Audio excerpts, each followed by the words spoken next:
চিংড়ি মাছের ভিতর কড়া তাই ঢালিছি ঘি, আর নিজের হাতে ভাগ ছেড়েছি ভাবলে হবে কি।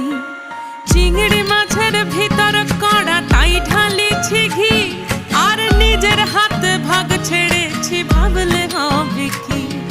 চালর চুলা লম্বা কোচা খুলি খুলি যায়, দেখি সামের বিবে